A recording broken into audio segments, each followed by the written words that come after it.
favor su Biblia, vaya su Biblia a la carta a los Hebreos, capítulo 5, por favor. Carta a los Hebreos, capítulo 5.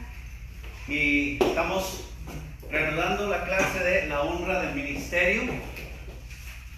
Hoy con la introducción parte 2, y esta es la última parte de la introducción de esta enseñanza, que ha sido, pues pienso yo, maravillosa desde su comienzo. ¿Cuántos están contentos de recibir esta enseñanza? Para mí ha sido mucha bendición.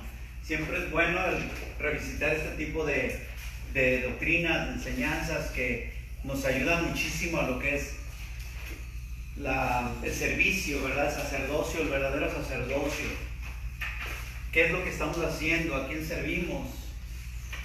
¿Cuál es el nivel al cual hemos sido llamados?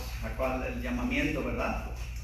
Así que vamos a orar, vamos a inclinar nuestro rostro en reverencia al Altísimo, para orar también por aquellos que están enfermos, que hoy no pudieron venir también, están enfermos, que pisaron. Señor bendito, te damos gracias por esta tarde que tú nos regalas, este tiempo maravilloso, por la dicha, Señor, de poder aprender de tu palabra, de tener esa libertad aún de poder estar ante tu presencia y en público, Señor, también escudriñando tus escrituras, teniendo también, Señor, el privilegio de poder enseñarlas a otros. Te doy gracias. Yo te pido por aquellos que vienen en camino, que tú les des gracia en el camino, que les ayudes, les cuides de accidentes. Y te pido por aquellos que están enfermos, Señor, en casa, dales reposo, Señor, y que puedan, Señor, recuperarse, para que ellos puedan también acompañarnos pronto. En el nombre de Jesús te pedimos que tu Espíritu Santo esté aquí, presente, Señor, para que sea Él quien nos redarguya, quien nos abra el entendimiento, porque Él es el Maestro de Maestros. En el nombre de Jesús te lo pedimos todo. Amén. Muy bien, bueno, estamos aquí. Hebreos 5:4, ese es nuestro versículo, ¿verdad? Prácticamente el lema de esta enseñanza. Y si quiere, léalo conmigo, por favor. Lo vamos a leer al unísono. Y dice: y nadie toma para sí esta honra, sino el que es llamado por Dios, como lo fue Aarón, sacerdote de Israel. Muy bien. Bueno, para los que gusten apuntar, ya apuntamos lo de la honra. Acuérdense que vamos a estar apuntando cositas aquí y allá. Son notas que les van a servir de mucho. Honra, algo de gran valor que se tiene en gran estima, en este caso, en el ministerio, o el ministerio más bien. Entonces la honra, algo de gran valor que se tiene en gran estima, en este caso el ministerio. Bueno, y esa honra con la que ha sido honrado un creyente lo hace honorable. La definición de honorable es respetable, digno de confianza. Recuerdan que lo vimos, no por méritos humanos, sino por la gracia de Dios. Entonces el simple hecho de tú tener un ministerio, eres honorable ante los ojos de Dios y ante los hombres. Acompáñenme a 1 Corintios 15:10. Ya lo hemos leído también, solamente es un pequeño repaso. Y lo leo para que deje una marca en hebreo. Vamos a volver a Hebreos. Dice: pero por la gracia de Dios soy lo que soy, y su gracia no ha sido en vano para conmigo. Antes he trabajado más que todos ellos, pero no yo, sino la gracia de Dios conmigo. Dios es el dador de todo. Él es el responsable de que nosotros seamos capaces de mantener un ministerio a flote, porque Él es el que nos guía, nos levanta, nos da la gracia, nos da la fuerza, nos da la capacidad, el llamamiento y la unción. Ahora vamos a ver un poquito de contexto histórico. Vuelvo a la carta a los Hebreos, porque es importante estudiar acerca de esta carta. Vaya al capítulo 1 de la carta a los Hebreos. Vamos a dar una breve mirada al contexto histórico. Y pues ahí nos enseña que la carta a los Hebreos fue escrita y dirigida a 3 grupos de judíos. Si usted quiere apuntar, 3 grupos de judíos. Número 1, a creyentes, por supuesto, creyentes. Número 2, a incrédulos que intelectualmente conocían el Evangelio. A incrédulos que intelectualmente conocían el Evangelio. Es decir, tenían un asentimiento mental, pero aún no había sido derramado en sus corazones. Aún no había ese nuevo nacimiento. Entonces, creyentes, número uno. Número dos, incrédulos que intelectualmente conocían el Evangelio. Y número tres, el tercer tipo para quienes fue escrita esta carta, o para quien fue dirigida la carta a los hebreos, es incrédulos que les atraía el Evangelio. ¿Sí? Incrédulos que les atraía el Evangelio, la persona y sacrificio de Jesús, pero no habían hecho un compromiso total de fe en Jesús. En otras palabras, eran menos simpatizantes del Evangelio. Era número 2. Vuelvo a repetir. Entonces, el contexto histórico de este libro nos enseña que esta carta a los hebreos fue dirigida a tres grupos de judíos. Uno, creyentes. Obviamente hablamos de creyentes verdaderos, nacidos de Dios. Y si usted se fija, va a ser estos tres grupos se encuentran aún en la iglesia. También, obviamente no hebreos, pero se encuentran este tipo de creyentes incrédulos que conocen, intelectuales, y otros que aún no han hecho ese paso, no han dado ese paso de fe. Entonces, primero, número uno, creyentes. Número dos, incrédulos que intelectualmente conocían el Evangelio. Otra vez, tenían un asentimiento mental, pero no había derramado eso en su corazón. Y número tres, incrédulos que les atraía el Evangelio, la persona y el sacrificio de Jesús, pero no habían hecho un compromiso total de fe en Jesús. En otras palabras, eran meros simpatizantes del Evangelio. Entonces, creyentes, incrédulos que intelectualmente conocían, e incrédulos que les atraía el Evangelio, pero que aún no habían dado ese paso de fe. Recuerden que no solamente en el llamado, en el servicio hay algo importante, sino que también hay que creer, sino que también en la fe, obviamente. Si no somos nacidos de Dios, olvídese de lo demás. Entonces, en el tiempo que se escribió esta carta fue alrededor del año 67 al 69 después de Cristo, y la comunidad de los hebreos creyentes estaban presentando la posibilidad de una persecución religiosa. Por eso es tan importante estudiar esto en estos tiempos. Una persecución religiosa en donde estaban siendo tentados a despojar a Cristo de su divinidad. Los que estamos aquí entendemos que Jesucristo es enteramente Dios. Hay obviamente posturas antibíblicas como la de los testigos de Jehová o las de los mormones, en las cuales ellos creen que Jesús no era Dios, pero no es Dios, perdón. Entonces simplemente se basan en su humanidad, pero no ven su divinidad. Tenemos que conocer esas dos partes. Entonces, estos estaban siendo tentados a despojar a Jesús de su divinidad y de la superioridad que tenía sobre los ángeles como el gran sumo sacerdote. Por eso es que la carta de los hebreos es amplia en estos conceptos, ¿sí? Entonces, tiempo en el que surgió una comunidad de judíos mesiánicos llamada la comunidad de judíos Qumran. Judíos Qumran, con la Q, U-M-R-A-N. Ahora, ¿cuántos de ustedes saben qué es me imagino que la mayoría, pero cuando algunos desconocen lo que es, a qué se le llama un judío mesiánico? ¿Alguno que quiera saber? Bueno, judío mesiánico es aquel que cree en Jesucristo. Los judíos de religión, o sea, los judíos en sí, no creen que Jesús es el Mesías, la mayoría. Entonces, cuando hay judíos, obviamente, que sí lo creen, lo ven como el Mesías, y esos son los judíos mesiánicos, que creen en Jesucristo como su Señor y Salvador, como nosotros. Pero ellos siguen sus costumbres judías, ¿verdad? Por eso es muy importante entender, y siempre hago hincapié en esto, no se vayan, porque nosotros no somos judíos, no se vayan con esos judaizantes que perturban la fe y que empiezan y que tienes que decir y que tienes que hacer y que no, nosotros no somos judíos. Ahora, los judíos mesiánicos, ellos siguen sus costumbres, ellos son judíos, no hay ningún problema. Obviamente ya no siguen los rituales, sacrificios, etcétera, pero ellos siguen, obviamente, siguiendo la dieta que se les requiere a ellos. Son sus costumbres, ¿verdad? Tenemos que entender eso. Pero nosotros no estamos obligados a seguir lo que los judíos siguen.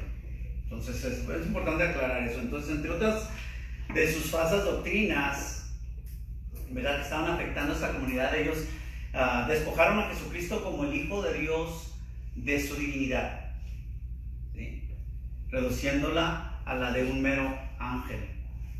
Cuando vemos, por ejemplo, en capítulo 2 de Filipenses, que donde ampliamente nos despeja la mente, o sea, nos quita toda duda en cuanto a si Jesucristo es Dios. Él es la imagen misma, ¿verdad?, de la misma esencia.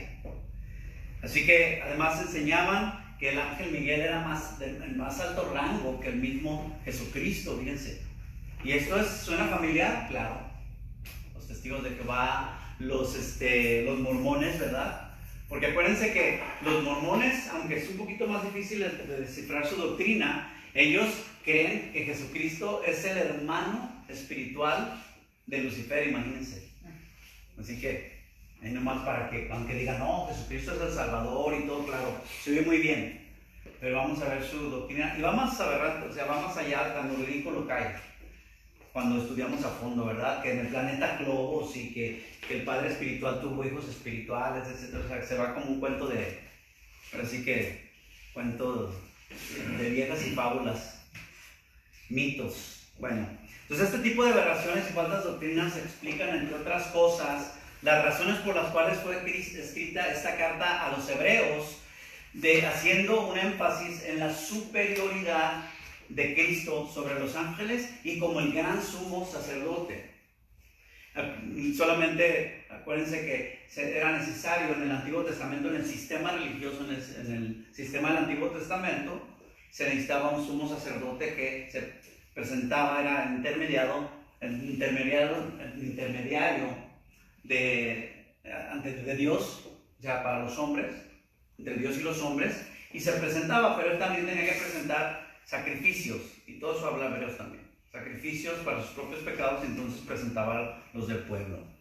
Pero con Jesucristo, pues Él es, una vez y para siempre murió, resucitó, pues Él es el sumo sacerdote, el gran sumo sacerdote. Entonces ofreció su vida misma en el más perfecto sacrificio. Y eso es lo que nosotros creemos. Ante Dios lo hizo, ¿verdad?, para remisión de nuestros pecados y restauración de la comunión de los que nacen de nuevo con Dios. Acuérdense que nosotros tenemos ¿verdad? El Evangelio en sí, lo que llevamos, las buenas noticias, pues es la reconciliación, ¿sí? La paz para con Dios, ¿verdad? Porque estamos enemistados con Dios hasta que nacemos de nuevo, entonces tenemos paz para con Dios. Entonces así lo confirma todo el capítulo 1. Vamos a leerlo a continuación.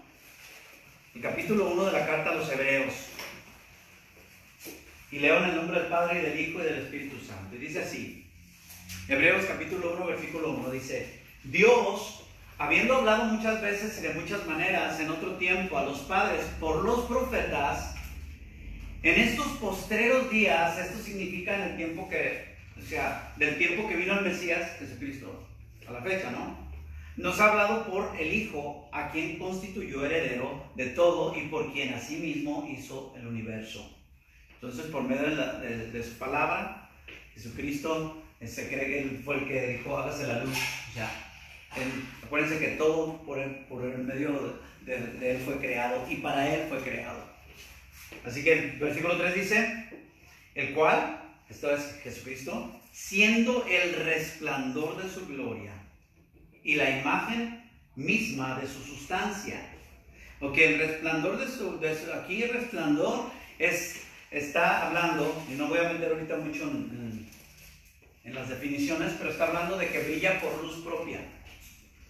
No es como el reflejo de la luna refleja la luz del sol, ¿verdad? Pero si la luna no tiene, si el sol, o sea, ustedes han visto un eclipse lunar, si no hay luz del sol, obviamente si hubiera sol, pues la luna sería como cualquier otro otra esfera en el espacio, ¿verdad? Otro planeta totalmente oscuro en tinieblas, pero refleja la luz del sol. Pero en este caso Jesucristo es por luz propia, brilla. Dice, el resplandor de su gloria y la imagen misma de su sustancia, está hablando, es la esencia. Completamente Dios. No hay nada de diferencia. En Él es como si usted agarra una jarra de agua o de algún líquido y la pone en otro, pero es exactamente la misma sustancia, no cambia. Todas las propiedades, todo, es lo mismo. Dice, ¿y quién sustenta todas las cosas con la palabra de su poder? Y esto es autoridad entera, completa. Habiendo efectuado la purificación de nuestros pecados por medio de sí mismo, y esto habla obviamente del sacrificio en la cruz, se sentó a la diestra de la majestad en las alturas. Entendemos, después de haber sido resucitado y ascendido a los cielos, y puesto y glorificado por el Padre, ¿verdad? Dice, hecho tanto superior a los ángeles, cuanto heredó más excelente nombre que ellos. Aquí es donde muchos tenemos que tener mucho cuidado cuando leemos sin entendimiento. Aquí cuando dice hecho, automáticamente decimos, ya ves, fue creado, fue hecho. Acuérdense que es como cuando, por ejemplo, alguien que dice, fue hecho supervisor. No quiere decir que lo mataron y volvió a nacer y que no. Entonces aquí el concepto de aquí, lo que habla es de una conversión, ¿verdad? A otra, una transferencia, una transición. No habla de que fue otra vez creado, o que fue creado y que fue hecho, no. Sino simplemente habla de un cierto honor, hecho tanto superior a los ángeles, cuanto heredó más excelente nombre que ellos. Entonces todo esto va a la obra perfecta que Cristo hizo en la cruz. Acuérdense que tenemos que entender, cuando hablamos de la persona de Jesucristo, que hablamos en todos los sentidos, siempre tenemos que ver el lado divino y el lado humano, y la combinación de esta. Entonces, obviamente antes de que el Señor viniese a la tierra, Emmanuel encarnado, pues Él era el Verbo, siempre ha sido el Verbo, siempre ha estado ahí, Él es. Pero cuando Él viene, entonces Él ya toma una forma humana, y después de morir y resucitar, Él sigue siendo hombre. O sea, eso es lo que tenemos que entender, y eso es lo que a muchos no les cabe. Él nunca deja ya de ser un hombre, pero ahora es glorificado, pero siempre ha sido Dios, sigue siendo Dios. ¿A cuál de los ángeles dijo Dios? Jamás, mi hijo eres tú, yo te he engendrado hoy, y otra vez yo seré a él padre, y él me será a mí hijo. Y otra vez, versículo 6, cuando introduce al primogénito en el mundo, dice, adórenle todos los ángeles de Dios. Adórenle todo. Y estamos hablando de la adoración, esto del fin de semana, ¿verdad? Qué tremendo. Dice el 7, ciertamente de los ángeles dice, el que hace a sus ángeles espíritus y a sus ministros llama de fuego. Mas del Hijo dice, tu trono, oh Dios, el Verbo, por el siglo del siglo, cetro de equidad es el cetro de tu reino. Has amado la justicia y aborrecido la maldad, por lo cual te ungió Dios, el Dios tuyo. Ahora, yo quiero que entiendan, dice, con óleo de alegría más que a tus compañeros. Yo quiero que entiendan que en ese fragmento del versículo 8 y el versículo 9, ahí aparece lo que conocemos como la Santísima Trinidad, la Trinidad. ¿Por qué? Porque habla del Verbo, habla del Espíritu Santo y habla del Padre. En este caso, cuando dice tu trono, oh Dios, eres el Verbo. Por el siglo del siglo, cetro de equidad es el cetro de tu reino. Has amado la justicia y aborrecido la maldad, por lo cual te ungió Dios, el Espíritu Santo. Fíjense cómo aparece. El Dios tuyo, con óleo, el Dios tuyo, y aquí es el Padre, con óleo de alegría más que a tus compañeros. Versículo 10. Y tú, oh Señor, en el principio fundaste la tierra, y los cielos son tu obra, son obra de tus manos. Ellos perecerán, mas tú permaneces, y todos ellos se envejecerán como la vestidura. Y como un vestido los envolverás, y serán mudados, pero tú eres el mismo. Tus años no acabarán. Fíjense qué tremendo. Versículo 13. Pues, ¿a cuál de los ángeles dijo Dios jamás? Siéntate a mi diestra hasta que ponga a tus enemigos por estrado de tus pies. Y el último versículo que leeremos aquí es: ¿no son todos espíritus ministradores enviados para servicio a favor de los que serán herederos de la salvación? Ahora, ¿quiénes son aquí los herederos de la salvación? Nosotros. Bueno, de este versículo es que se valen algunos falsos maestros para afirmar que los ángeles están a nuestro servicio en el momento en el que nosotros se nos pegue la gana.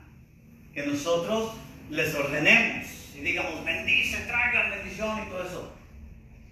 Y eso pues no, nada que ver. Entonces, cuando nosotros queremos que bendigan a alguien y los ángeles y ahorita van a ver, entonces ellos inmediatamente van a obedecer. Y no se trata de eso. Entonces, la verdad es la siguiente: los ángeles están en primera instancia al servicio de Dios y más puntualmente de Cristo. ¿Sí? Acuérdense que toda la autoridad que nos es dada es ¿en quién? En Cristo. Así de sencillo. ¿Sí? Así como nosotros no tenemos nada que hacer en frente de Satanás para luchar contra él, olvídese, nos traga y nos hace pedazos. Pero con Cristo, en él, con su autoridad, Satanás no puede con nosotros. Pero con él, con Cristo. Entonces siempre Cristo es nuestro estandarte, ¿verdad? Él es la autoridad que nosotros tenemos, es en él. Entonces el servicio de los ángeles no se efectúa propiamente dicho a los hombres, puesto que el hombre pues no tiene autoridad alguna para mandarlos, para hablarles, para mucho menos se deben de adorar. O sea que se van a los extremos, unos los adoran, ¿verdad? Les rinden adoración, y otros los ordenan como si fueran achichincles, ¿verdad? Sirvientes, y no, pues nada de eso es así, nada de eso. Pero entendemos que sí, mucho del servicio está para, obviamente, es para bien de los hombres. Claro, Dios los utiliza. Y ellos, los mismos ángeles, acuérdense que los ángeles son criaturas, son seres creados como nosotros, pero la Biblia nos habla, ¿verdad? A través de Pedro, Judas, nos habla que son mucho mayor en poder, en fuerza y en poder. O sea, en inteligencia, son superiores a nosotros.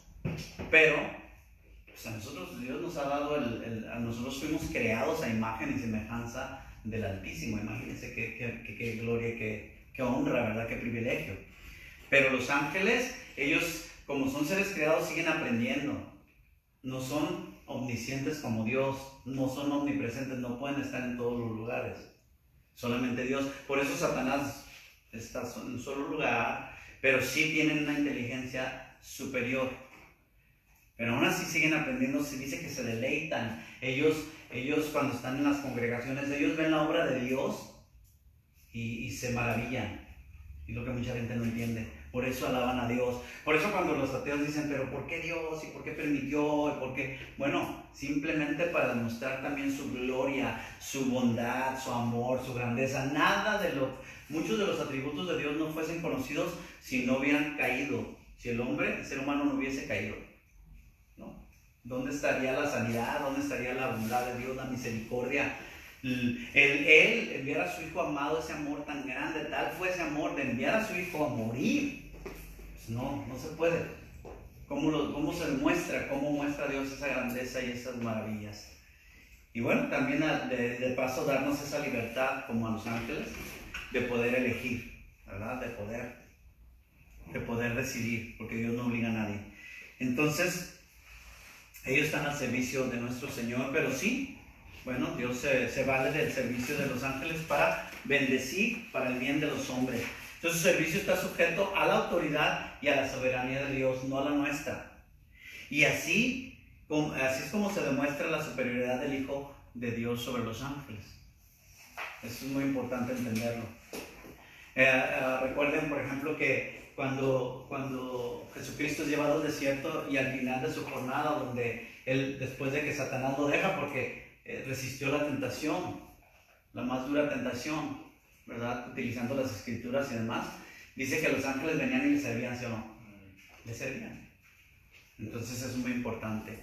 Muy importante estar conscientes de que cualquier enseñanza, doctrina que lleve como propósito desviarnos de las doctrinas del cristianismo es una falsa enseñanza, es una falsa doctrina que nos puede llevar a la muerte espiritual.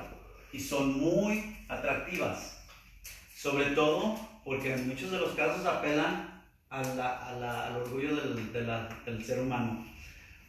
Como yo siempre les he enseñado, una de las cosas más importantes de un ministro es la humildad. Y ustedes lo pueden ver en los ministros de Dios, en Moisés, en José de Egipto, o sea, estoy hablando en siervos, ¿verdad? Los siervos, en David, o sea, era algo puntual, la humildad. Y el orgullo lo podemos ver en siervos como Saúl, ¿verdad? Que también servía a Dios, pero ¿qué tal fue su desobediencia y su orgullo, el ver por sí mismo solamente, que a Dios le pesó haberlo puesto? Obviamente sabemos que Dios sabía, pero Él quería hacernos ver que nosotros, lo que nosotros escogemos, porque muchos pueden decir, y no me quiero desviar, ¿verdad? Pueden decir, pero Dios lo escogió a Saúl, pero Él escogió a Saúl conforme lo hubiesen escogido los hombres. Es algo que mucha gente no se pone a pensar. Por eso cuando le dijo a Samuel, no, se vio en Samuel. Samuel hubiese escogido a Saúl, Dios sabe. Se vio en Samuel cuando estaba escogiendo entre los hijos de Isaí. Y dijo, no. Si ustedes ven la apariencia, pero yo veo el corazón. Y esa fue una buena lección. Esa es una buena enseñanza de por qué la caída del hombre nos beneficia en muchos aspectos para conocer a Dios, grandes rasgos. ¿Por qué? ¿Cómo hubiésemos sabido de un hombre conforme al corazón de Dios, un siervo como David, si no viene Saúl primero? ¿Se da cuenta? Así que es muy importante estar conscientes de eso. Entonces, muy alertas en esas doctrinas falsas. Entonces, vamos a empezar por el principio. Cristo debe ser el centro de toda doctrina. Punto. Cristo es el centro de toda doctrina. No hay de otra. Cristo siempre debe estar a la cabeza. Y el ejemplo de un equilibrista, ¿ustedes saben qué es un equilibrista? Ustedes han visto aquellos que, pues, sobre todo en el siglo pasado, ya a finales del siglo pasado, los que caminaban en las cuerdas, los digamos a ver en el circo, ¿no? Que ponían una cuerda que se tambaleaban y traían un palo grande, ¿se acuerdan? Con el cual se equilibraban. Y después los veíamos que para romper récords y demás, lo hacían de un edificio a otro, con el peligro de caer al precipicio, imagínense, y la muerte. Entonces un equilibrista, si se inclina a cualquiera de los dos lados, pierde el equilibrio. Espero me estén entendiendo. Y si pierde el equilibrio, ¿qué pasa? Se cae al vacío, a la muerte, se mata. Y eso puede ocurrir en nosotros, espiritualmente hablando. Porque podemos decir, no, pero yo no me puedo desviar. Cuidado. Porque ha habido testimonios de personas, de siervos de Dios que dices, que tienen la doctrina recta, pues, conforme a la doctrina apostólica, y de repente los ves y, ¿qué pasó? Dice, se desvió completamente. Bueno, se perdió el equilibrio, se fue ya sea a la izquierda o a la derecha y perdió el equilibrio, se cayó y se mató. Entonces el ejemplo más claro lo vemos entre otras sectas, como lo había mencionado, en los testigos de Jehová. Además de otras de sus falsas doctrinas, una de ellas es que despojaron a Jesús de su divinidad. Eso es muy importante. Por eso es que no podemos comulgar con ellos, no podemos... acuérdense que hay doctrinas esenciales y hay doctrinas secundarias. Las secundarias no hay problema, pero las esenciales no podemos comprometerlas. Ahí sí ya no. Si ellos creen que Jesús no es Dios, nosotros sí. Y ahí sí ya no podemos, ya por eso no podemos comulgar con otros que son hermanos. Que así está la cosa. Que se salvan los dones espirituales, no hay problema. Que hablan en lenguas, no hay problema. Que no se hablan lenguas, no hay problema. Que tienen que llevar velo a la mujer, no hay problema. Que no tienen, bueno. Esos son secundarias, asuntos secundarios. Pero estos despojaron a Jesús de su divinidad y lo dejaron solo con su humildad, a tal grado que ahora aseguran que Jesús no es Dios, sino un simple ser humano que existió en la tierra. Imagínate la gravedad de esa aseveración, de adoptar una doctrina semejante. Yo siempre lo he dicho, es imposible. Lo puedo plantear de muchas maneras, pero una de ellas es de que toda criatura cae. Toda criatura, todo ser creado, entiéndase por eso, cae. Cayeron los ángeles, ¿verdad? Satanás, el ángel más perfecto. Ojo, no cualquier ángel. Entonces Dios tiene un propósito en todo. El ángel más perfecto cayó, porque dice: perfecto eras en todos sus caminos hasta que se identificó el pecado, la maldad.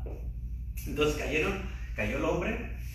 Es imposible que no caiga. Jesús no pecó. Entonces es importante. Ahora, cuando Él muere y es crucificado, no es solamente lo que Él sufre en la cruz, sino lo que Él atraviesa en lo espiritual por el Padre, ¿verdad? Él bebió nuestro infierno y lo hizo en 3 horas, y solamente puede hacer, es un ser infinito, o sea que no tiene principio ni fin, eterno. Un ser humano no puede ni soportar, olvídate. No. Entonces solamente Dios es puro, solamente Dios es santo. Nadie tiene la esencia de Dios en todo su esplendor como Jesús, porque Él es Dios, ¿sí? Como es el Espíritu Santo. Así que es muy importante. Y estos dicen: es un simple ser humano. Como dijeron, pues obviamente simple, no estoy diciendo que no lo vean importante, pero gente como nosotros fueron personas que pecaron, ¿verdad? Como nosotros, los profetas, María, etc. Pero Jesús no pecó, fue tentado en todo, pero sin pecado, lo asegura la Biblia. Entonces, ¿cuántos saben que la Biblia es la inerrante palabra de Dios? O sea, que no tiene falla. Esa es, o sea, que es completamente cierta. Pues las Escrituras confirman que Jesús es nuestro gran sumo sacerdote. Si usted ve ahí en Hebreos, capítulo 4, versículo 14. ¿Quién quiere leerlo en voz fuerte, en voz alta? Hebreos 4, 14. Por tanto, teniendo un gran sumo sacerdote que traspasó los cielos, Jesús, el Hijo de Dios, retengamos nuestra profesión. Muy bien. Por tanto, teniendo un gran sumo sacerdote, subraye, gran sumo sacerdote que traspasó, subraye, que traspasó los cielos. Ahora acuérdense, estamos hablando del traspaso de los cielos. Acuérdense que tenemos la atmósfera, que se considera el primer cielo, ¿no? Y luego tenemos el espacio sideral, que sería el segundo. Y el tercer cielo es la presencia misma de Dios, donde habita Dios, la morada de Dios. Entonces, traspasó los cielos, ¿para qué? Para ser ofrecido en sacrificio en el altar espiritual, en el tabernáculo espiritual. Entonces, traspasó los cielos. Jesús, el Hijo de Dios, dice: retengamos nuestra profesión. Entonces, así como el sumo sacerdote en el Antiguo Testamento tenía que atravesar 3 áreas importantes y ofrecer sacrificio expiatorio, que son el atrio, el lugar santo y el lugar santísimo. Si quieren apuntar, acuérdense: el atrio, el lugar santo y el lugar santísimo, donde solamente el sumo sacerdote entraba. ¿Se acuerdan? Solamente el sumo sacerdote, nadie más podía entrar ahí. Entonces eran 3 áreas por las cuales el sumo sacerdote tenía que pasar. Entonces Jesús atravesó los cielos que están entre nosotros y Dios. Si quiere apuntarlo, se lo repito: el primer cielo es el que vemos. Cuando usted sale, ¿qué ve? Cuando sale, sobre todo en el día, ¿qué ve? Y si voltea hacia arriba, ve el cielo, ¿verdad? Entonces es el primer cielo. El segundo cielo es el que contiene los astros, ¿verdad? Júpiter, los planetas, las nebulosas, hasta, como dicen, los black holes, ¿verdad? Los hoyos negros, todo. Sistema solar, la Vía Láctea, otras galaxias, etc. Y estos 2 cielos fueron el velo que atravesó nuestro gran sumo sacerdote al penetrar al cielo de los cielos, hasta llegar al tercer cielo donde está la morada de El Dios. atrio, el lugar santísimo de los cielos. Sí, el atrio, el lugar santísimo y primero era el atrio, el lugar santo y el lugar santísimo. El atrio, el lugar santo y el lugar santísimo. Esto es en el Antiguo Testamento, ¿verdad? En el tabernáculo, en el templo. Y en el caso de Jesús, el primer cielo, que es el que vemos, la atmósfera. El segundo cielo, el cual contiene pues, todos los planetas y las galaxias, etc. Y el tercero, que es la morada de Dios, el tercer cielo. Continuemos la lectura en Hebreos 4:15, yo lo leo al 16, fíjese lo que dice, Hebreos 4:15 al 16. Porque no tenemos un sumo sacerdote que no pueda compadecerse de nuestras debilidades, sino uno que fue tentado en todo según nuestra semejanza, pero sin pecado. Acerquémonos, pues, confiadamente al trono de la gracia para alcanzar misericordia y hallar gracia para el oportuno socorro. Entendiendo pues que Jesús es nuestro gran sumo sacerdote, ¿sí? Nuestro gran sumo sacerdote, aprendas eso. Él es nuestro gran sumo sacerdote. Bueno, pues la posición del sumo sacerdote, con minúsculas, ¿verdad? Obviamente no estamos hablando en este caso de Jesús, sino de los humanos. Solo podía ocuparse por nombramiento oficial. Si quiere ponerlo entre comillas, nombramiento oficial divino. Y ningún hombre podía nombrarse a sí mismo como sacerdote. O sea, como Aarón, ¿verdad? Si tú eres de la tribu de Leví, entonces yo te agarro y digo, José, tú vas a ser el sacerdote, porque es por nombramiento divino. Tú no te puedes que diga que llegue Yahshua, no, pues yo no, es que tú eres de los coatitas, ¿verdad? De Coat, tú tienes otra función en el templo, pero no puedes ser sacerdote. Tú eres el que mueve los muebles. Te va a decir, pues hasta es el que me ayuda a acomodar aquí, va a decir hasta en eso, ¿no? Hasta de ejemplo, ¿verdad? Pero es cierto, o sea, no puedes ser sacerdote. Entonces, lo repito, ¿verdad? Un sacerdote humano con minúsculas solo podía ocuparse por el nombramiento oficial divino, y ningún hombre podía nombrarse a sí mismo como sacerdote.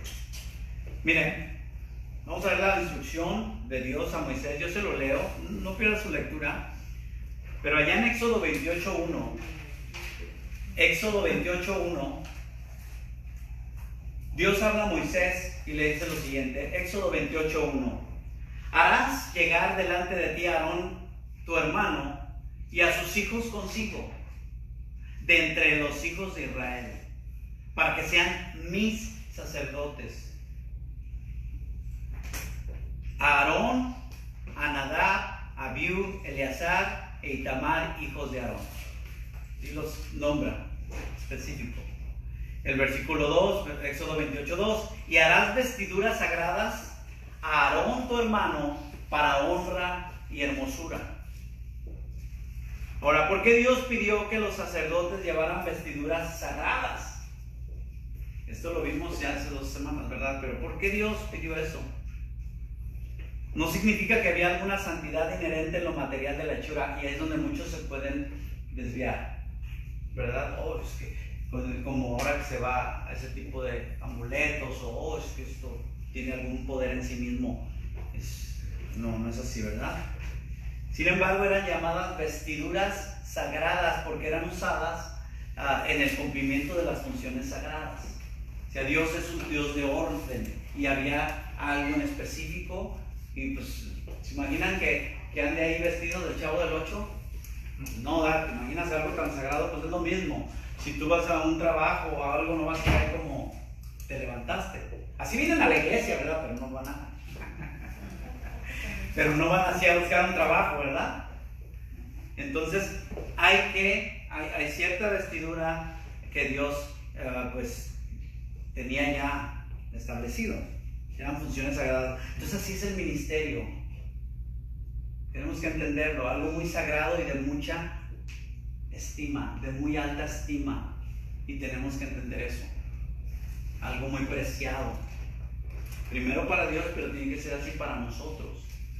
Cualquier ministerio que nosotros en el cual vamos a incurrir, eso pues se requiere vestiduras sagradas. Entonces sigamos leyendo Éxodo 28:3.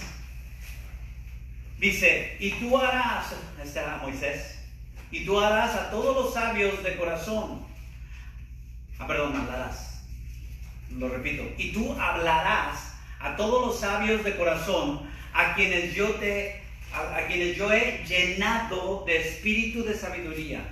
Fíjense, como hablábamos, ¿se acuerdan que Dios es el que capacita? Así que no, pues yo no voy a poder. Si Dios te llamó, Dios te va a capacitar. Simple. Dice, y tú hablarás a todos los sabios de corazón, a quienes yo he llenado de espíritu de sabiduría, para que hagan las vestiduras de Aarón, para consagrarle, para que sea mi sacerdote. Fíjese como hasta en esos detalles lo vamos a ver a través de todo eso. No es como te dé la gana el servir a Dios.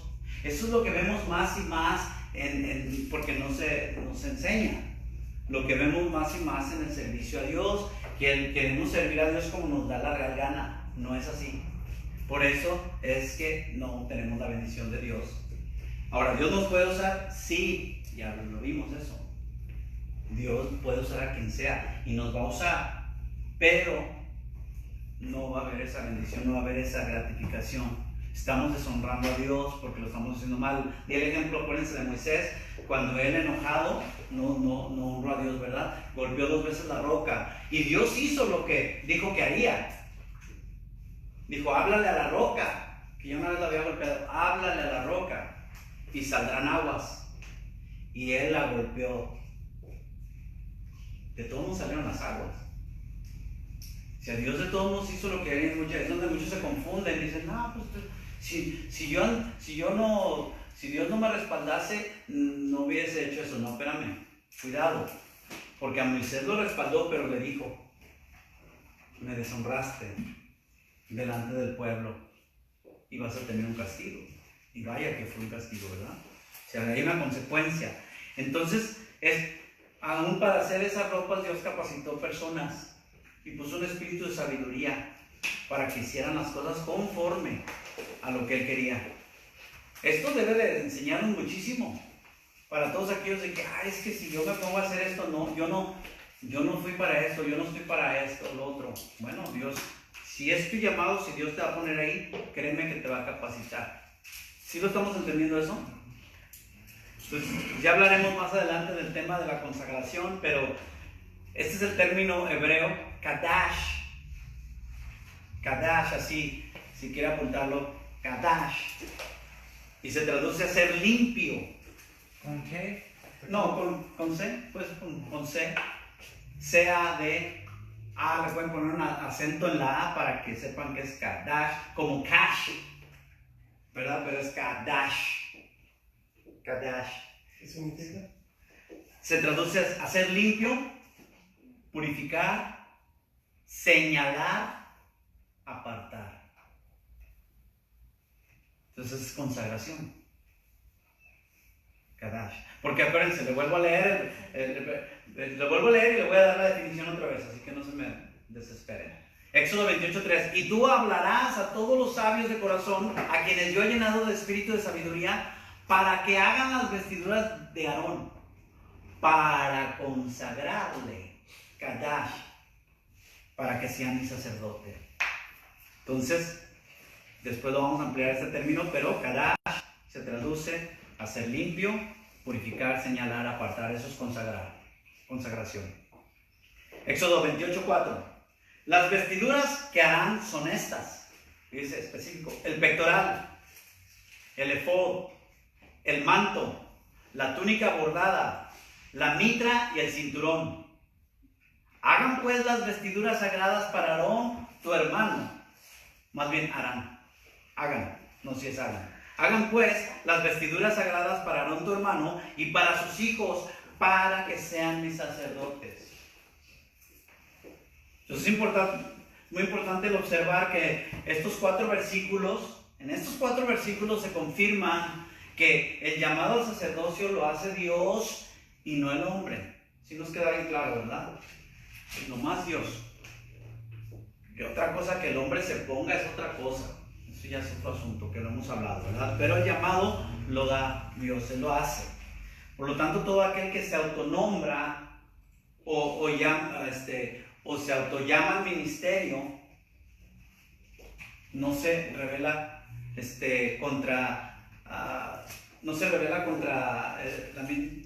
se revela en sí contra la misma voluntad de Dios, contra la soberanía, ¿verdad? ¿Por qué? Porque Dios no te llamó. Entonces Dios no te está haciendo ese llamado y dice, yo me pongo, yo soy, yo voy a hacer esto, yo voy a hacer aquello, yo voy a hacer lo otro. Entonces imagínense, ¿sí? No se revela contra la obra misma, sino contra la voluntad y soberanía de Dios. Contra la soberanía. Y para esto, apunte. Ustedes ya saben, estudienlo, léanlo. El capítulo 16 de Números, obviamente sabemos que habla de Coré, ¿de acuerdo? De Coré, la rebelión de Coré, y cómo esta rebelión acarreó, dice que le volteó toda la congregación. Y ya no oyen, hermanos, cuando ya se entra la rebeldía, por eso es que algunos cuando digan, no, pues de plano, y por ningún motivo quisieron entender, aunque les hables con amor, les digas, ¿sabes qué? Vamos a empezar en paz. Se rebelan y se van, quieren hacer lo que ellos quieren. Estudie bien eso, la rebelión de Coré, y vea cómo ya cuando entran, es como si entraran en otra dimensión, ya es casi imposible una vez que se rebelan, lo que les sucede. Por acuérdense que la rebelión es como lo que le sucedió a Satanás, ¿no? Se rebeló contra Dios. Entonces ya el orgullo, la hechicería, ¿no? Dice como la hechicería, ¿no? Imagínate. Entonces, la rebelión, mis hermanos, estudien Números 16 para que veamos eso. De cuando alguien, y no es de que estamos hablando que era cualquiera, porque Coré era un levita, y ahí es el problema de cuando alguien no se conforma, no quiere hacer lo que él quiere, no se conforma, no solo no conformarse, no es de que te conformes, es la honra que te está dando Dios donde Él te pone, y decir, es un privilegio el servir a Dios, donde sea, en lo que me ponga Dios. Pero no, yo quiero hacer esto. Mis chicharrones truenan aquí, y ahí es donde viene la rebelión. Cuando no se someten a la autoridad delegada. Y eso le pasó a Moisés. Fue un tiempo para Moisés muy duro. Si ustedes lo leen con mucha atención, el sufrimiento, ustedes van a ver el sufrimiento de Moisés. Porque Moisés amaba. Y es lo que a veces no entiende la congregación o los que se rebelan, de que un verdadero siervo de Dios ama. Y ama a los consiervos, y ve para qué camino están tomando, y ahí se ve el Moisés, pero llega un punto donde Moisés dice, Señor, no los escuches, porque sabe que están mal, y Dios ni siquiera se comunica con Coré, olvídate, y fíjate lo que pasó. Entonces llegamos a nuestro versículo clave, Hebreos 5:4, y nadie toma para sí esta honra, sino el que es llamado por Dios, como lo fue Aarón, sacerdote de Israel. Entonces otra vez, ya lo tienen ahí, les voy a repetir, se los di la semana pasada, pero honra, acuérdense que del griego time, para el que no apuntó, como time, honra. ¿Por qué? Porque estos son vocablos muy importantes, son términos muy importantes que nos van a servir para entender bien lo que es el ministerio. Hermanos, acuérdense, estas clases maravillosas, estas enseñanzas, son con el fin, precisamente para hacerme a un lado en lo humano, para que no sea el hombre el que convenza. Quiero que me entiendan eso, sino la palabra, la verdad, lo que está establecido, porque es ahí el Espíritu Santo que opera. La palabra tiene poder. Que eso sea lo que convenza y lo que persuada que, híjole, esto es, no de que te digas como cuando te dice tu papá o tu mamá, ¿no? no, eso no, y esto, aquello, y esto, el otro. Pero cuando tú, por medio de la palabra, eres convencido de algo, persuadido de algo, dices, porque ya viene ya el temor de Dios. Dices, híjole, no importa la edad.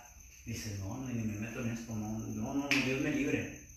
Yo eso lo veo, hermanos, yo se los he dicho, siempre en el ministerio ustedes van a ser tentados a muchas cosas, que aventar la toalla, que esto, el otro, pero siempre debe haber ese temor de que, ¿y qué si Dios? ¿Y qué? O decir, ¿sabes qué? No, yo voy a hacer esto, yo le voy a decir a esos, pastor, yo soy el que debo estar aquí. O sea, hasta uno como pastor, por decir. ¿Y si no es de Dios? Entonces hay ese temor que dice, no, espérame, tengo que aterrizar. Entonces ese es el propósito de estas enseñanzas. Entonces algo de gran estima, acuérdense que se traduce en el castellano, al castellano, la honra, algo de gran estima, de gran valor, ya se los había dado, respeto, algo que se crea, algo que crea una buena opinión, fama y dignidad, que le da la gloria a Dios y no al hombre. ¿Estamos? Eso es la honra. Y el llamado, si quieren apuntarlo, esto no lo hemos visto. Llamado, el término griego kaleo, así con K, kaleo, le pone acento en la E, kaleo, llamado, del griego kaleo, y significa un llamar propiamente en voz alta, ser invitado. Un llamar propiamente en voz alta, ser invitado. Entonces, llamado, término griego kaleo, un llamar propiamente en voz alta, ser invitado. Es como cuando hay una fiesta muy exclusiva, es muy difícil entre los latinos, yo creo que, bueno, yo voy a hablar de lo que yo conozco, ¿verdad? De los mexicanos, porque yo soy mexicano. Es muy difícil dar un ejemplo de una fiesta, ¿verdad? Porque era muy común ya es muy común que la gente llega a fiestas que ni conoce a nadie, ¿no? Y se llena la fiesta, se llena el lugar, pero ni siquiera fuimos invitados. Pero por ejemplo, en la raza armenia, ¿verdad? La raza de mi mujer, son muy exclusivos. Entonces, realmente necesitas una invitación. Es muy hermético. Casi por lo general son fiestas muy familiares. Y por lo general todos se conocen. Y si alguien realmente va invitado es porque va ahí, es alguien cercano. Alguien de la familia, es alguien muy cercano. Y es presentado, no nomás llega y dice, ¿quién es? ¿Verdad? O fulano, ¿quién será? Entonces imagínate, llegas y ni eres invitado, no eres llamado. Así es, kaleo, es llamado, el término griego kaleo, un llamar propiamente en voz alta, ser invitado. Ahora, vamos a meter en las siguientes preguntas. El verdadero servidor de Dios, ¿por quién debe ser escogido y llamado? Por Dios. Bien. Entonces, entendemos. La otra pregunta ustedes la están contestando, pero que sea por el hombre, o sea, por el hombre, y el hombre lo llama a alguien debido a su carisma, elocuencia, inteligencia, conocimiento bíblico, ¿verdad? Por su dinero, por la expresión de alguna otra cualidad. ¿Verdad que no? Pues obviamente sabemos, el hombre llama de esa manera. Dice, no, pues porque esto es lo que nosotros podemos ver. Entonces recordemos nuestro versículo clave, la voy a dar en versiones diferentes. La Biblia de las Américas dice, y nadie toma este honor para sí mismo, sino que lo recibe cuando es llamado por Dios, así como lo fue Aarón. Nueva versión internacional dice, nadie ocupa este cargo por iniciativa propia. O sea que qué bueno ver otras versiones porque te da varias ideas. Porque se me ocurrió. Dice, más bien lo ocupa el que es llamado por Dios, como sucedió con Aarón. Entonces, para que la obra de Dios sea fortalecida, sólida y eficaz, Dios requiere de hombres y mujeres que sean llamados y no tan solo acomedidos. llamados. ¿Por qué? Porque el que es llamado va a honrar ese ministerio, ¿sí o no? Va a hacer hasta lo imposible. Porque el que es llamado, mis hermanos, no es, el que es acomodido, su mente luego estoy ayudando en la iglesia, estoy sirviendo a los pastores, de que no es así. Pero esa es la mentalidad. Como si fuéramos un trabajo, no, soy voluntario. ¿Alguno ha sido voluntario de algo en la escuela, en algún lado?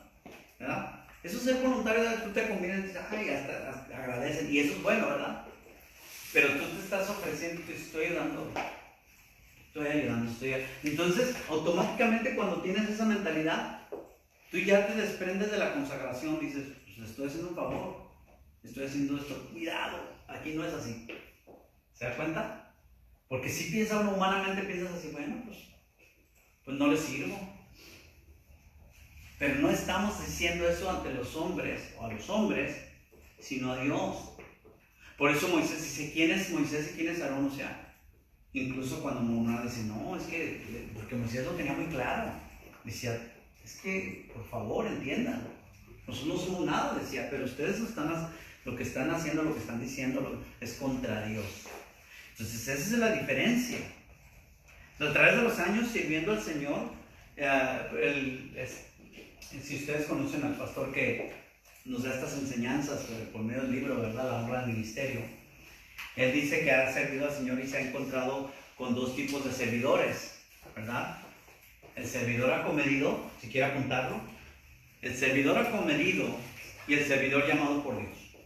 Creo que ya se los vi, no sé si lo vimos ya. El servidor acomedido es cuyo servicio es, para empezar, adulador, interesado, temporal, emocional y pasajero. Parece que está describiendo a alguien en una cita romántica, ¿no? El servidor acomedido es cuyo servicio es, para empezar, adulador. Y esto para con los hombres, entonces, no, yo le ayudo, pastor, y yo esto, y yo lo otro, y esto, y aquello. Porque lo están haciendo para los hombres. Esta es la diferencia, La diferencia, ojo. Porque aquí es el punto de ver la diferencia. Entonces, el servidor acomedido, cuyo servicio es, para empezar, adulador, interesado, temporal, emocional y pasajero. Ahora, el servidor llamado por Dios, apunten. Si necesitan que regrese a decirles el otro, me dicen. El servidor llamado por Dios, cuyo servicio es fiel, permanente, incondicional, abnegado. Este es un atributo de abnegado, es de que pase lo que pase, están ahí, dice, se está sufriendo, y como dicen, una madre abnegada, ¿verdad? Y todo hace por sus hijos. Bueno, abnegado, sometido y respaldado por quien lo llamó. ¿Quién lo llamó? ¿El pastor? ¿El líder de alabanza? ¿Quién lo llamó? Dios. El servidor llamado por Dios, repito, cuyo servicio es fiel, permanente, incondicional, abnegado, sometido y respaldado por quien lo llamó. Les vuelvo a repetir los dos. El servidor acomedido, acometiche decimos, ¿no? El servidor acomedido, cuyo servicio es, para empezar, adulador, interesado, temporal, emocional y pasajero. ¿Se dan cuenta? Y ahora, el servicio llamado por Dios, cuyo servicio es fiel, permanente, incondicional, abnegado, sometido y respaldado por quien lo llamó. Ahora, fíjense ustedes, si ustedes van al Antiguo Testamento, simplemente cuando vemos los sacerdotes, no eran periodos, como vemos en algunos casos en la Constitución, por ejemplo, en el Congreso, en el Senado, ¿verdad? De la República, etc. No. Eran llamados porque a Dios no dijo a Moisés, ¿verdad? Mira, vas a servir tanto tiempo, y ahí estuvo. que murió, ¿verdad? Entonces el llamado es para Dios. ¿Por qué? No estamos diciendo que va a ser siempre, o sea, obviamente suceden casos si se mueven de localidad, cuando es por buena razón de que se van a otro lugar, siempre se sirve a Dios, siempre se sirve, pero ese llamado no se aleja de ti, ¿sí entendemos? Y es muy importante, por eso es bueno entender esto, porque muchas veces no analizamos este tipo de cosas y verlo de esta manera clara, ¿no? Entonces, una realidad de la que necesitamos estar bien conscientes es que aún a pesar de nuestra pecaminosidad, ¿por qué? Porque seguimos teniendo este cuerpo que está haciendo pecado, seguimos nuestra concupiscencia. Dios tuvo a bien hacernos un llamamiento al ministerio. Por eso es que tenemos que entender de que quítense ese concepto de que, ya servimos a Dios. Jamás. No, un mal pensamiento no puede llegar a nuestra mente, no podemos caer en ningún pecado. No se nos ocurra. Obviamente, grande es Dios para mantenernos de la caída. No estoy diciendo, pues vayan y hagan lo que les dé su gana. Ustedes entienden, ¿sí? Somos seres humanos. ¿Por qué creen ustedes que el sumo sacerdote ofrecía por sus pecados? ¿Por qué creen? Pero no decía, ¿sabes qué? No, ya. Es que como tengo que ofrecer mis pecados, ¿por cómo voy a ofrecer para los del pueblo? No, él tenía que hacer lo que era correcto. ¿Por qué? Porque tenía que limpiarse primero. Entonces ofrecía porque tenía que. ¿Por qué? Porque no es Jesús, no es Jesucristo. Tenía que él ofrecer, ¿sabes qué, Señor? Ponerse a cuentas con Dios. Ahora sí, mira, pongo a cuentas a los que yo represento, ¿verdad? Es muy importante. Entonces, es importante entender lo que aún cuando somos pecadores, ¿sí, no? Pastor, ¿cómo puedo diferenciar o cómo puedo saber si soy llamado por Dios o llamado por los hombres? Bueno, ahorita pues en esas mismas definiciones tú las puedes ver. En la definición que te acabo de dar. Ahí es donde tenemos que examinarnos completamente, o sea, a solas, ante Dios, sin temor a que, lo estoy haciendo. Si yo me examino ante los hombres, yo te puedo decir, no, yo sí soy esto, y no, solito ante Dios ver, porque mi servicio es servidora, como dice, es adulador, interesado, temporal, emocional y pasajero, porque hay veces que, hay unos que así son, llegan. Ahora, pasajero no quiere decir que sea de una semana a un día, pueden ser años. Ahí es donde pueden ser años.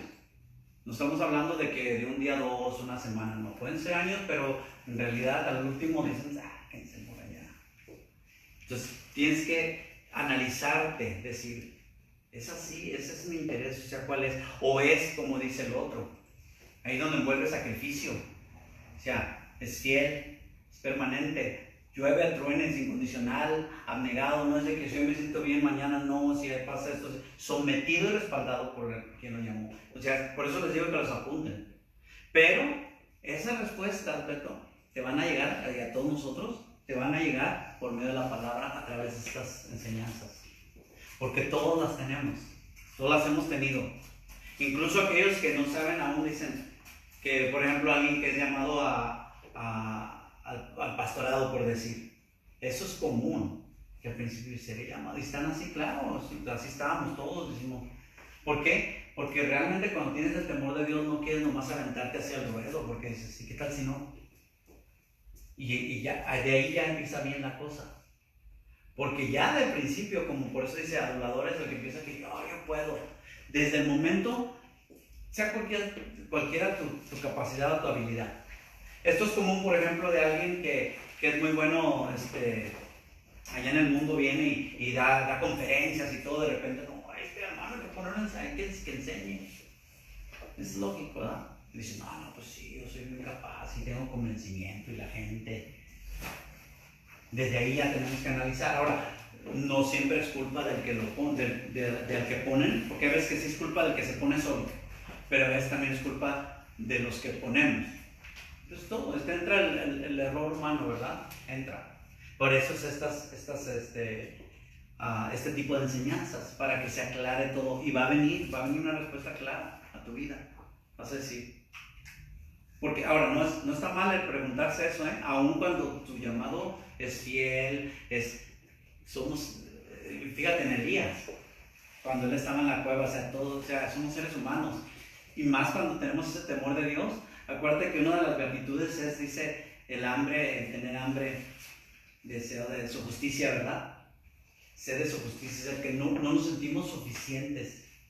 Hambre, dice, híjole, y es que, qué bueno, pero es parte de. Pero como dicen, no, por eso dice aquí, no somos pecadores, aunque somos pecadores, Dios aún así nos llamó a servicio, al ministerio, y por ende pues nos debe de motivar a vivir una vida en santidad, que honre a Dios y al ministerio. ¿Se dan cuenta? Eso es lo importante, de que eso mismo nos va a impulsar. Muchas veces, hermanos, acuérdense que Dios nos conoce, muchas veces el mismo servicio a Dios te mantiene. Por ese temor de Dios dices, no, es que yo no puedo fallarle a Dios. Aunque lo quieras ver así, no importa, qué bueno, pero te mantiene en santidad. Que si de repente quizás, como no le sirvo, es otra. Y vamos a ir viendo todo eso, acuérdense, porque todo eso nos viene a todo mundo, porque somos seres humanos. Es como como el típico, ¿no? Ese es en todo, que pues me tomo un año sabático. Por eso es el peligro de lo que comentábamos otra vez, el peligro o sea, podemos decir, ok, como en este caso se está haciendo lo correcto, porque se está instruyendo. Donde hay más peligro es cuando de repente dices, no, y ni enseñanza quieres. No, yo no quiero saber nada. Ahí es el peligro latente. ¿Por qué? Porque no estás dispuesto a abrir tu corazón a la palabra. Ese es el peligro más grave. Pero de otra manera, si están dispuestos a abrir su corazón y decir, a ver, yo quiero escuchar, yo quiero ver qué me va a hablar Dios a través de su palabra, créanme que Dios es fiel y va a dar una respuesta clara. Y si Él les llamó, va a decir, a esto me llamó Dios, pero entonces ya, hagan de cuenta que ya ahora sí que postearon, o sea, vieron los pros, los contras, ahora sí calculamos el costo. Quizás al principio no calculé el costo, pero ahora sí. Ahora, no es excusa decir, no, pues ahora sí, si tienes el llamado de Dios, dices, no, pues es que es mucho esto. No es excusa, porque entonces también vas a tener que dar cuentas a Dios, te va a decir, yo te llamé. Que acuérdense que hablé también de eso, hay muchos que, o sea, los dos lados son malos, hay muchos que tienen ese llamado de todo y no hacen caso a Dios. Hemos visto así servidores que, yo sé que Dios les dio, vemos, es tan claro para todos, y no quieren, ahí prefieren estar sentados, no quieren obedecer a Dios a ese llamado. Pero eso cada quien, ¿verdad? Porque ahí también puede el margen de error, no percibimos nosotros eso, pero Dios sabe. Entonces cada quien tiene que ir a Dios y decir, si estas son mis intenciones, si lo veo de esa manera, si lo veo como algo temporal, si veo como si estoy sirviendo por hacerle favor a los que están encargados, esas son buenas preguntas. Y siendo honesto, puede ser que así lo vea uno, ¿verdad? Puede ser, y si lo estoy viendo así, bueno, entonces voy a seguir escudriñando la palabra para que Dios me oriente a ver qué es lo que Él quiere. Eso es lo que queremos. Entonces, aunque somos pecadores, ¿verdad? Aunque tenemos esa pecaminosidad, Dios nos llama al ministerio, obviamente demanda de nosotros santidad. Pero no confundamos de que no va, acuérdense que Juan decía, el que dice que no peca es un mentiroso. Pues ¿cómo? No, ya no vivimos en pecado, no practicamos el pecado. Como yo cuando vivía en pecado yo no era salvo. Fíjense, otra vez Dios, a mí siempre me bendicen estas clases, porque esta pregunta que hiciste, créelo, todos a veces nos hacemos preguntas así. Fíjate, imagínate a un pastor que está de repente, una pregunta tan simple, ¿cómo será por saber que somos realmente nacidos de Dios? Hay muchas preguntas, sabemos la respuesta, ¿verdad? Pero rápidamente puedes sacar miles de ejemplos. Ahora, puede haber una cosa que te estás absteniendo por religiosidad, pero cuando es algo que tú sabes que tú no podías haber dejado de hacer y que se fue dando y ha habido ese cambio, te dices, Dios está obrando. Por ejemplo, cuando yo andaba en el mundo, si yo decía, en una frase decía 30,000 malas palabras, y yo no hice el esfuerzo para decir, no voy a decir malas palabras. Y de repente, ahora me doy cuenta que años y años han pasado. Ahora, no quiero decir que algún día no se me vaya a salir, tampoco, o sea, ¿me entienden? Tampoco, o sea, ay no, ahí es donde no se debe entrar. Pero en realidad no. Es algo que Dios ya me quitó, no lo hago. ¿Se fijan? Y ahí es donde vas viendo. Entonces son preguntas que Dios mismo te va a contestar. Dices, entonces hay un cambio ahí. Algo tan simple que dices, pero mira, ese cambio se dio. Yo no hice un esfuerzo para hacerlo. De repente al principio decía, pues no quiero. Ay, lo que pasa es que sientes esa convicción. Al principio sentías, y ya te dolía, ya empezabas a ver que ofendías a Dios. Entonces vas a ver cómo poco a poco se va a ir aclarando. Entonces todo creyente nacido de nuevo es establecido en un reino de sacerdotes. Fíjese, ya para ir a la recta final. Y así lo confirman las dos siguientes escrituras. Se quiere apuntarlas: Apocalipsis 1:5 y Apocalipsis 1:6, que son dos textos, ¿verdad? Y luego vamos a ir a Primera de Pedro. Fíjese lo que dice Apocalipsis 1:5. Y de Jesucristo, el testigo fiel, el primogénito de los muertos, el soberano de los reyes de la tierra, al que nos amó y nos lavó de nuestros pecados con su sangre, y nos hizo reyes y sacerdotes. Subraya eso, versículo 6, Apocalipsis 1:6. Yo creo que todos los que están aquí y muchos de los que me escuchan son nacidos de Dios. Son reyes y sacerdotes. Automáticamente. Acuérdense que les he dicho, es cuestión de tiempo, pero todos tenemos un llamado. Todos. Algunos hasta en su trabajo quizás, no saben. O sea, no necesariamente va a ser algo oficial. Algunos Dios les da un llamado oficial.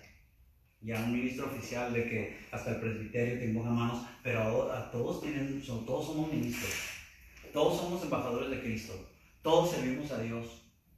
Al que menos esperas, dices, no, pues ese nomás, ese hermano o esa hermana van a la iglesia y son cristianos, son buenos, pero pues no sirve. Y de eso crees, y es el que más gente trae a la iglesia, y es un evangelista, nunca sabes. Dices, no, hay diferentes tipos de servicio. Entonces, continúa leyendo. Y nos hizo reyes y sacerdotes, Apocalipsis 1:6. Para Dios. ¿Para quién? Para Dios. ¿Se fija que la Biblia no se contradice? Siempre es para Él, para mí, serán mis sacerdotes, dice, de Aarón y sus hijos. Dice, para Dios, su Padre. A Él sea la gloria e imperio por los siglos de los siglos. Amén. Entonces, reyes y sacerdotes. La traducción más precisa, si lo quiere apuntar, reyes y sacerdotes. La traducción más precisa en los manuscritos más antiguos se lee un reino de sacerdotes. ¿Sí? Un reino de sacerdotes. Qué increíble.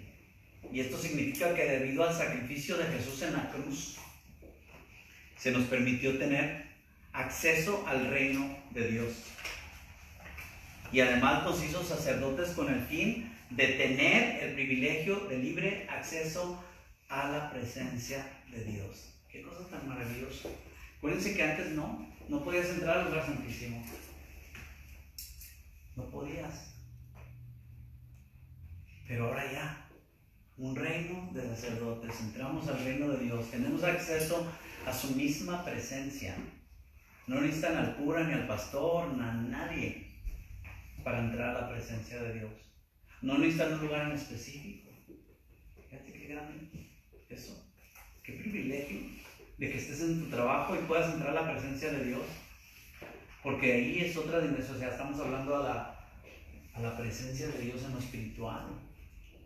No es en lo físico.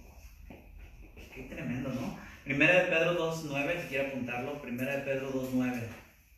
Por eso le dije que eran dos escrituras. La primera es Apocalipsis 1:5 y 6. Y la segunda es Primera de Pedro 2:9, que es la que más conocen. Mas vosotros, o sea, nosotros, sois linaje escogido. Acuérdense que cuando habla de linaje, habla de un tipo que, por ejemplo, ¿cuál era el linaje escogido para el sacerdocio en el Antiguo Testamento? ¿Pero qué tribu? O sea que Aarón era de la tribu de Leví. Leví era uno de los hijos de Jacob, ¿verdad? de ahí, de su descendencia, esa fue la que Dios escogió. Y todo es escogido por Dios, no porque le vieran mejor, no porque esto, todo es escogido por Dios. Todo tiene un porqué, todo tiene una razón. Entonces nada de lo que aún el pueblo de Israel no es porque eran más bonitos o más esto o más aquellos, no, Dios los escogió, como pudo haber escogido cualquier otro. Porque acuérdense que no existía ni siquiera el pueblo, escogió a un hombre. Muchos que no se ponen a pensar, es que escogió a los judíos, espérame, escogió a Abraham. Y Abraham es padre de los árabes también. Escogió a Abraham, pero de ahí viene el linaje por medio de Isaac. Por Isaac te será dada descendencia, ya sabemos por qué, ¿verdad? Ismael fue concebido por Agar, su sierva. Y ese mismo concepto de una esclava, la descendencia, pues no, tiene que ser el heredero, porque somos herederos. Así que 1 Pedro 2:9 dice, mas vosotros sois linaje escogido, real sacerdocio, subraye, real sacerdocio, nación santa, pueblo adquirido por Dios, comprado por precio de sangre, para que anunciéis las virtudes. Fíjense, hay un propósito, ahí está el propósito, para que anunciéis las virtudes de aquel que os llamó de las tinieblas a la luz admirable. Entonces el concepto de un sacerdocio para el rey se obtiene de Éxodo 19:6. Estudienlo, apúntenlo ustedes en su casa. Esa es su tarea. Acuérdense que Números 16 van a leerlo, pero leanlo bien, o sea, está bien, es cortito, pero leanlo así. Señor, a ver, háblanos aquí. 16, Números 16, así, el capítulo. Y Éxodo 19:6. Porque el concepto de un sacerdocio para el rey se obtiene de Éxodo 19:6. Entonces estudianlo, ¿verdad? Entonces el pueblo de Israel perdió este privilegio debido a su apostasía y porque sus líderes perversos ejecutaron al Mesías. ¿Recuerdan? Que dice, si hubieran sabido, dice, los príncipes de esa tierra no lo hubieran, ¿quién era? No lo hubieran ejecutado. Entonces en el tiempo presente la iglesia es un sacerdocio real, amados, que se mantiene unido al sacerdote y rey Jesucristo. Un sacerdocio real no solo es un sacerdocio real porque pertenece al rey Jesús, sino porque además lo sirve con honra. Por eso les aclaré, todos servimos a Dios. No debe de uno nunca, por eso acuérdense que ahora sí que cae el dicho, no hay más tiempo que vida. Es mejor estar seguros, es bueno de servir a Dios, pero tampoco, si ya Dios te llamó, no hacerse que, como que, ay, como dice el dicho, la Virgen te habla, te haces. No. Pero también no dejas de servirle, donde estés, donde te pares, en la misma iglesia. De muchas maneras podemos servir.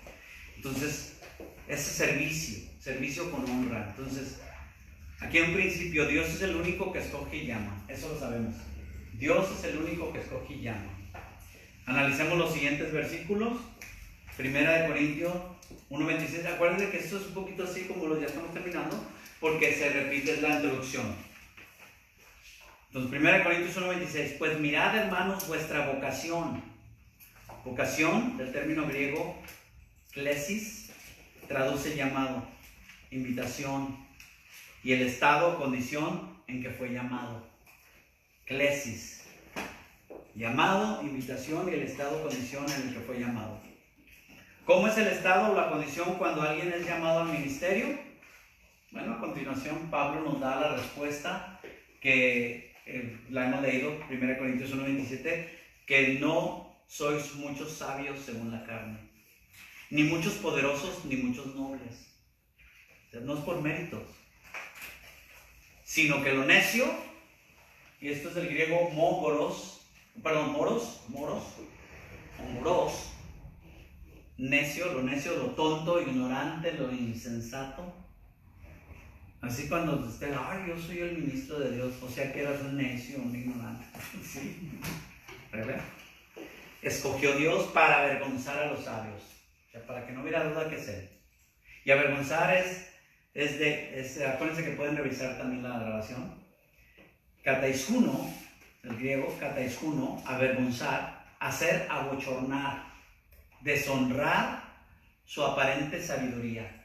Y eso es lo que el mundo, aparente sabiduría, porque la sabiduría del mundo puede apantallar, pero para nada se compara a la de Dios. Y dice, y lo débil del mundo escogió Dios para avergonzar a lo fuerte. Y esta es una frase que no solo incluye personas, sino cosas, circunstancias, estrategias, necias o aparentemente tontas, para avergonzar a aquellas personas creyentes, ministros o servidores que se creen sabios. A todo el que digan, por mí es por esto, olvídate. Dios va a traer vergüenza. Viene a mi mente la estrategia con la cual Dios a Josué, o sea, utilizó a Josué para conquistar la ciudad de Jericó, ¿verdad? Estrategia que posiblemente para muchos era algo tonto, ridícula, sin sentido. Y el rey de Jericó se sentía orgulloso de su muralla, ¿verdad? ¿Qué muro de trampa y qué nada? No, decía esa muralla, ese muro. Y consideraba que aquella ciudad era una ciudad impenetrable, y con toda razón. O sea, en lo humano, ¿verdad? Que la muralla estaba rodeada por un anillo doble de muro. Fíjense, les voy a dar algunos datos. El muro externo era de casi 2 metros de ancho. Fíjense, de ancho. El muro interno era de casi 4 metros de ancho. De ancho. Además, la ciudad estaba construida sobre un monte y solo podía ser conquistada al subir por una pendiente muy pronunciada, lo cual hacía más difícil la conquista en términos humanos. Era difícil llegar ahí, era peligroso. Y yo les voy a leer la escritura de Josué 6:1.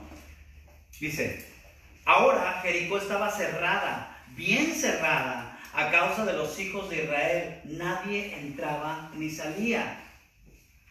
Mas Jehová dijo a Josué, mira, yo he entregado en tu mano a Jericó y a su rey, con sus varones de guerra. Rodearéis pues la ciudad todos los hombres de guerra, yendo alrededor de la ciudad una vez, y esto anunciaréis durante 6 días. Ahora, muchos se hubieran sentido ridículos, ¿no? Y 7 sacerdotes llevarán 7 bocinas. En hebreo es el shofar. ¿Recuerdan? El shofar. Dice, 7 bocinas de cuernos de carnero delante del arca. Van a ir delante del arca del pacto. Y al 7º día daréis 7 vueltas a la ciudad, y los sacerdotes tocarán las bocinas. Entonces, sacerdote, una de las responsabilidades básicas era la de un mediador. Es decir, es quien representaba al pueblo ante Dios y a Dios ante el pueblo. Y eso es lo que les dije anteriormente, o sea, él estaba intermediario. Otra de sus responsabilidades era la de tocar la trompeta. Solo tenía que ser un sacerdote. El shofar, de cuerno de cuero, ¿verdad? Y este toque contiene varios significados. 1, llamado a estar alertas y a escuchar cuál era la voluntad de Dios. O sea, que no era nomás tocar a lo loco en el cuerno y todo como lo hacen en iglesias, que lo veo, y a veces sin sentido nomás lo están ahí sonando, pero tenía un significado. Entonces, estar alerta a la voluntad de Dios, llamado a estar alerta a la presencia del enemigo. Fíjense, la presencia del enemigo, cuidado. Y tercero, indicación precisa para entrar a la guerra. Te daba el punto preciso para entrar a la guerra. Ahora, ¿quiénes eran los que sonaban la trompeta? Ya lo dije, los sacerdotes. ¿Dónde iban los sacerdotes? Al frente, donde debemos ir nosotros. Al frente. Josué 6:5 dice, y cuando toquen prolongadamente el cuerno de carnero, así que oigáis. O sea, hoy hay quienes están oyendo el sonido, pero no están apercibidos. Por eso los puntos era estar alerta. Así que oigáis el sonido de la bocina, todo el pueblo gritará a gran voz, y el muro de la ciudad caerá. Entonces subirá el pueblo, cada uno derecho hacia adelante. Josué 6:20.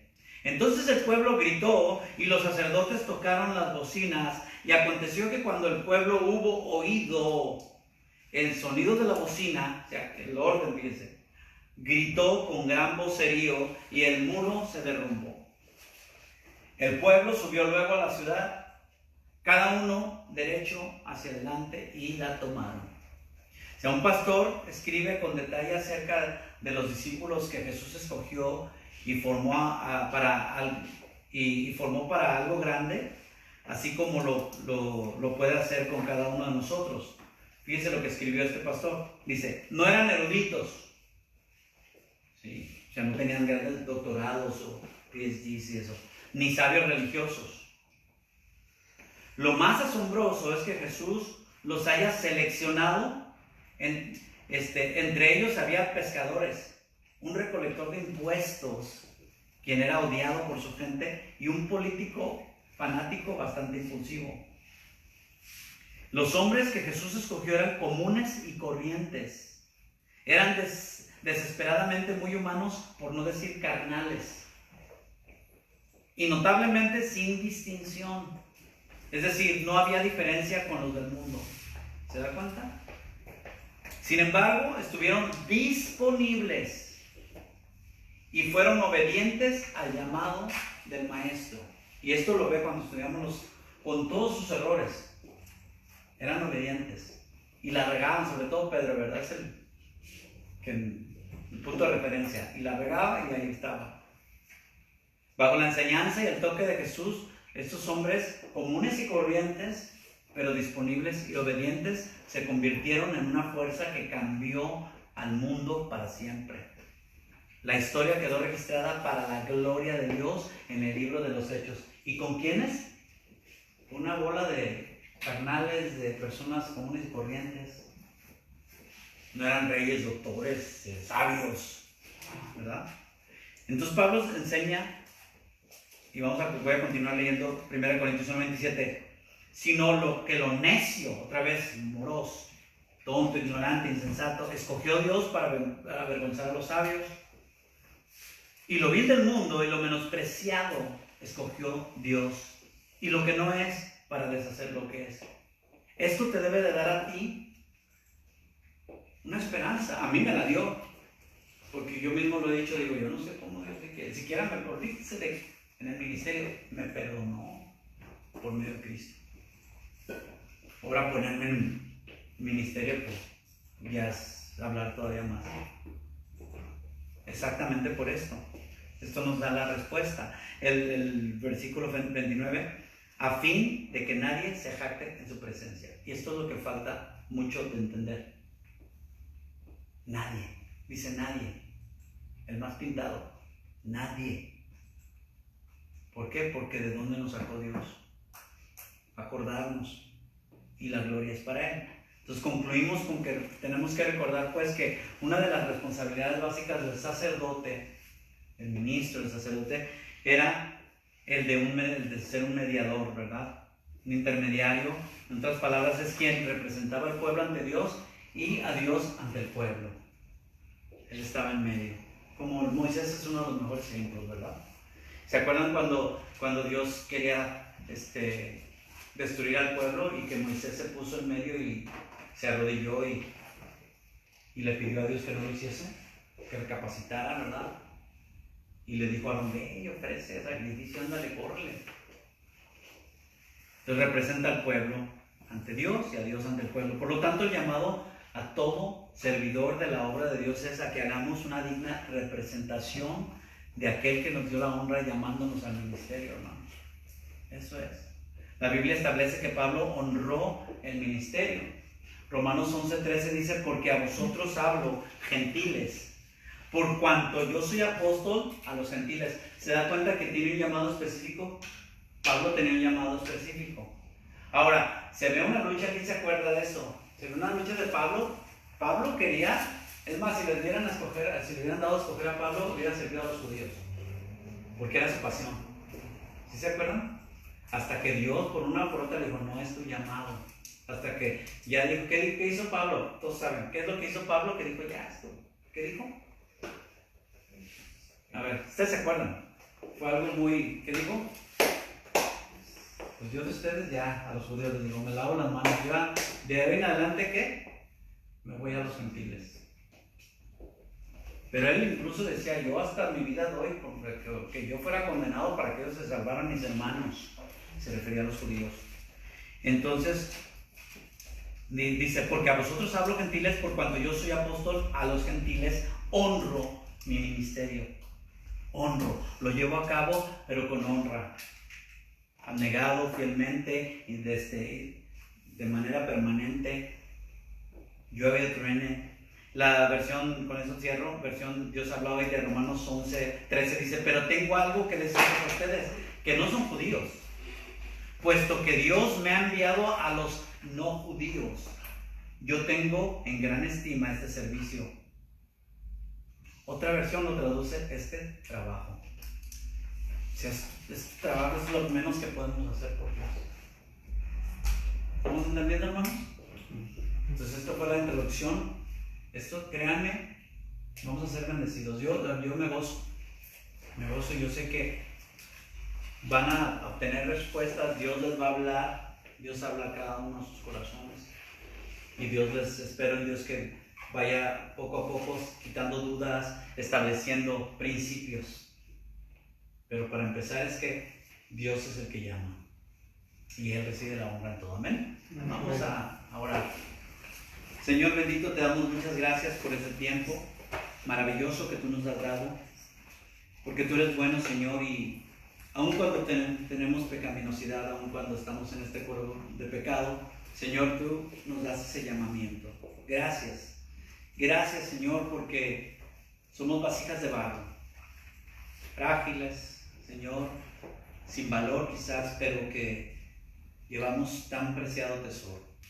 Y te damos gracias por considerarnos, pero sobre todo porque tú mismo nos das ese llamamiento, nos capacitas, nos lavas, nos limpias, nos vistes de honra y hermosura y nos unges para el ministerio, pero para que nosotros a su vez podamos honrar nuestro ministerio, nuestro trabajo, nuestro servicio a ti. Te damos honra, te damos gloria y bendigo, Señor, a aquellos que están escudriñando estas escrituras con un servidor. Los bendigo y te pido, Señor, que nos des sabiduría, que nos des inteligencia y todo entendimiento en cuanto a estos asuntos del ministerio. En el nombre bendito de Cristo Jesús, nuestro sumo sacerdote, te lo he pedido. Amén. Amén. Dios les bendiga, mis amados, a seguir adelante, que Dios nos dé sabiduría y nos vemos, si Dios quiere, la próxima semana.